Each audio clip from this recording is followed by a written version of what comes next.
Hello everyone, আসসালামু আলাইকুম। Welcome to my new blog video. তো আজকের ব্লগে শেয়ার করব আমাদের বাসায় মেহমান আসবে বলে আমরা কী কী রান্নাবান্না করি। এগুলোই মূলত আমরা গ্রামের মানুষেরা কীভাবে অতিথি আপ্যায়ন করি এগুলি আজকে আপনাদের সাথে শেয়ার করব। তো ঘুম থেকে উঠেই শুনি মা আজকে বলতেছে যে ভাই আর ভাবি আসবে। তো ভাগ্যিস ফ্রিজে মাছ মাংস সব কিছুই ছিল, তো রান্না করা শুরু করে দিয়েছি।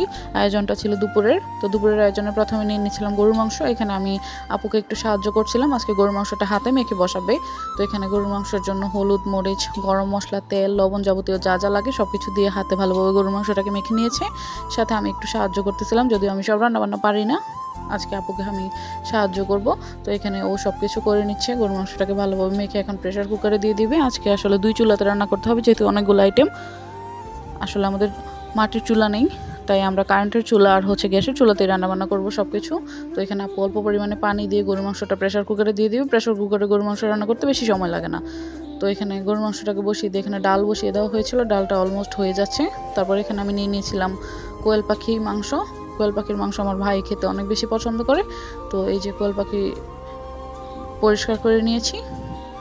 আর এখানে ডাল বাগার দেওয়ার জন্য পেঁয়াজ মরিচগুলোকে ভালোভাবে ভেজে নেওয়া হচ্ছে। এই যে ডালটা বাগার দেওয়া হয়েছে, এটা অনেক বেশি মজা হয়েছে।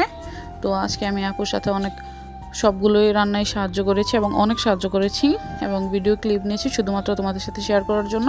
আর এখানে পেঁয়াজ ভালোভাবে ভাজা হচ্ছে কোয়েল পাখি রান্না করার জন্য। এখন ভালোভাবে মশলাটাকে কষিয়ে নিব। তো আপু এখানে মশলাটাকে কষিয়ে নেওয়ার পর এখানে দিয়ে দিলাম কোয়েল পাখির মাংসগুলো। কোয়েল পাখির মাংস কে কে খেয়েছো অবশ্যই কমেন্ট করে জানাবো, যদিও ছোটো ছোটো, তারপরেও অনেক বেশি মজা আর অনেক বেশি পুষ্টি আছে। তো কোয়েল পাখির মাংসটা ভালোভাবে নাড়াচাড়া করে নিচ্ছিল এখানে। আর এদিক দিয়ে গরুর মাংসটা অলমোস্ট হয়ে গেছে। তো গরুর মাংসটাকে চুলা থেকে নামিয়ে দেখতেছিল, তো এটা আর একটু কষানোর জন্য আবার চুলাতে বসিয়ে দিয়েছে। আর দিয়েছিল সাথে আলু, যেহেতু আজকে সব কিছুই ভুনা হবে তাই জন্য এটাতে আলু দিয়েছে। তো আলু দেওয়ার পর ভালোভাবে এটাকে নাড়াচাড়া করছিল। মাংসতে আলু দিলে কিন্তু বেশ ভালো লাগে। তারপরে এখানে মাংসটাকে ভালোভাবে রান্না করা হচ্ছিল। তারপর এখানে নিয়ে নিল ডিমের কোরমা। তো রান্নাবান্না অলমোস্ট শেষ। এটা হচ্ছে তৃতীয় আইটেম, ডিমের কোরমা। ডিমের কোরমা কে কে খেয়েছো অবশ্যই জানাবা। তো এই ডিমের কোরমাটা আমার অনেক বেশি পছন্দ। তো রান্নাবান্না শেষ, এটার উপরে একটু ঘি দিয়ে দিয়েছিল যাতে অনেক বেশি সুন্দর গন্ধ বলে। তারপর নিয়ে নিয়েছি এখানে রোস্ট করার জন্য মুরগির মাংস। তো ব্রয়লার মুরগির রোস্ট করা হবে। এখানে রোস্ট করার জন্য মশলাটাকে ভালোভাবে কষিয়ে মুরগির মাংসগুলোকে দিয়ে দিয়েছে। রোস্ট করার ক্ষেত্রে এখন যেহেতু সময় নেই, মুরগিটাকে আর ভেজে নিলাম না, এভাবে রান্না করতে হচ্ছে। তো আজকে রোস্টটা মূলত আমি রান্না করেছি। তো এটা খেতে অনেক বেশি মজা হয়েছে। তো রান্নাবান্না অলমোস্ট শেষের দিকে।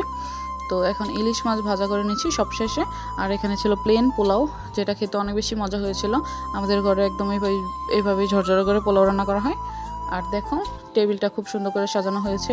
আসলে গ্রামের মানুষেরা অনেক যত্ন সহকারে মন দিয়ে অতিথি আপ্যায়ন করে, রান্নাবান্না করে। শহরের মানুষেরাও করে, বাট তারা এতটাও মন দিয়ে করে না যতটা গ্রামের মানুষেরা খুশি হয় মেহমান আসার কথা শুনে।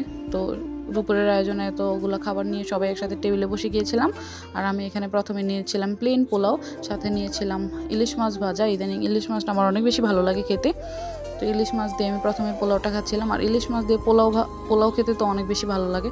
পোলাওর সাথে যে কোনো আইটেম ভালো লাগে। আর এখানে নিয়েছিলাম আমি ডিমটা খেতে অনেক বেশি মজা ছিল। সাথে নিয়েছিলাম মাখা সালাদ, এখানে মাখা সালাদ করেছিল। তো ডিমটা দিয়ে পোলাও খেতে বেশ ভালো লাগছে। আজকে আমি এক এক করে সবগুলো আইটেমই খাবো, আর বিশেষ করে পোলাও দিয়ে তো যে কোনো তরকারি খেতে ভালো লাগে। তো এখানে ছিল কোয়েল পাখি দিয়েও খাচ্ছিলাম, এটা বেশ মজা ছিল। কোয়েল পাখি আমি কোনো ঝোল নিয়ে উপর থেকে শুধু কোয়েল পাখির কয়েকটা পিস নিয়েছি। এটা ছোটো হলেও এটা অনেক বেশি পুষ্টি আছে এটাতে। তো এটা আমি প্রায়ই খাই আমাদের বাসায়। আমার আপু আমার জন্য নিয়ে আসে ওর বাসা থেকে আসার সময়। তো আজকে আমার ভাইয়ের জন্য কোয়েল পাখি রান্না করা হয়েছে।